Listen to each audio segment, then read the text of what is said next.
Well, good morning, and thank you so much for joining us for your 9 a.m. news and weather update. I'm Bailey Bockover.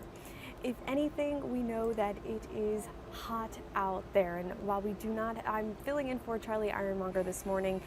We will have a full look at your forecast heading in later today, but first, we officially began the summer season today.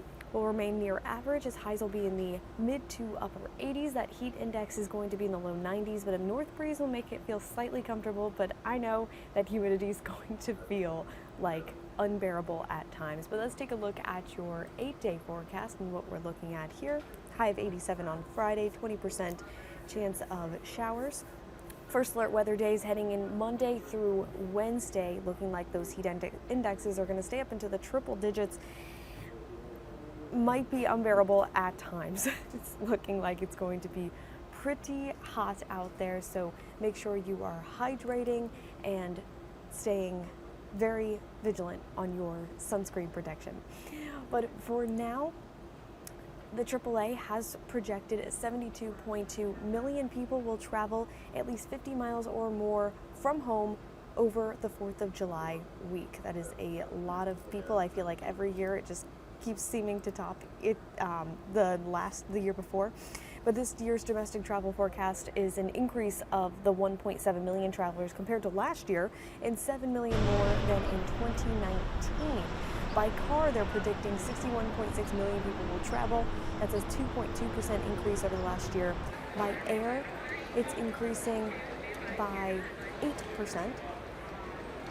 All other modes of transportation have grown by 7.4% over the last year. AAA projects 4.78 million people will travel by bus, train, or cruise. So once again, that is a lot of people traveling over the course of the next 4th of July week.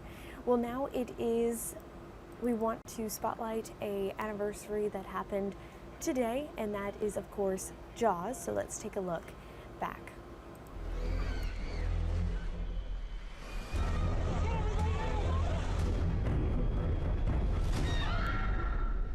You yell shark, we've got a panic on our hands on the 4th of July.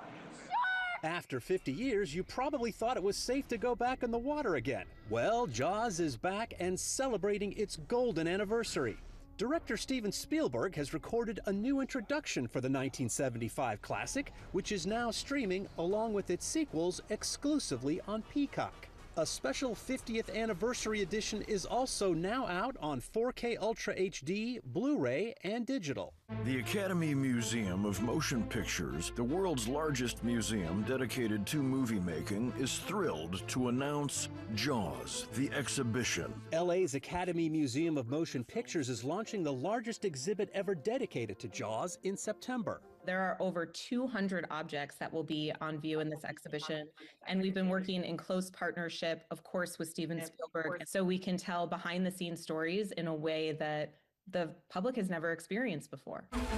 We were on the real ocean, and we were way out of our element for 5 months, and we all began going off the deep end, literally. Jaws was, as they say in Hollywood, a difficult shoot, especially for Spielberg. Documentary filmmaker Laurent Bouzereau delves into that in Jaws at 50, The Definitive Inside Story, which premieres on Nat Geo, Disney Plus, and Hulu next month. The toll that it took on him and what it did to him, the good and the bad, was the thing that was really a revelation for me. You're going to need a bigger boat. In Hollywood, I'm Douglas Hyde.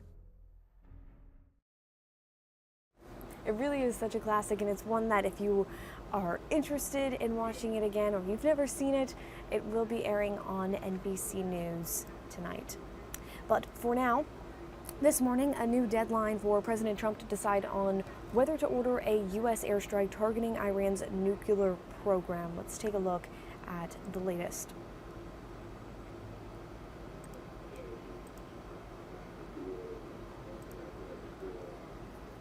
Upping the pressure for a diplomatic deal with Iran, President Trump setting a new timeline for his decision on whether the U.S. will strike nuclear targets inside Iran. The White House press secretary quoting the president. Based on the fact that there's a substantial chance of negotiations that may or may not take place with Iran in the near future, I will make my decision whether or not to go within the next 2 weeks. European diplomats meeting today with Iranian officials in Geneva, while inside the White House, President Trump is increasingly relying on a small group of advisors, including his vice president and secretary of state, to make his choice. That's according to 2 defense officials and a senior administration official, who also say Director of National Intelligence Tulsi Gabbard has been sidelined. The president recently publicly dismissed her March testimony that the intelligence community did not believe Iranian leadership had authorized building a nuclear weapon. I don't care what she said. I think they were very close to having it. The White House asserting Iran has all it needs to make a bomb, and though the process would take time, President Trump is adamant that cannot happen. Iran can't have a nuclear weapon. Too much devastation. And they'd use it. You know, I believe they'd use it. Only the U.S. has the bunker-busting bombs that could destroy a critical underground Iranian nuclear facility, though a decision to strike could provoke an attack on U.S. military bases in the Middle East and interrupt the global energy supply. In Washington, Alice Barr, NBC News. President Trump has maintained he does not want to get into a prolonged conflict, while also making clear any targeting of U.S. troops would bring a forceful response, seeking to walk a line between his support for Israel and his campaign promise to avoid foreign entanglements. In Washington, Alice Barr, NBC News.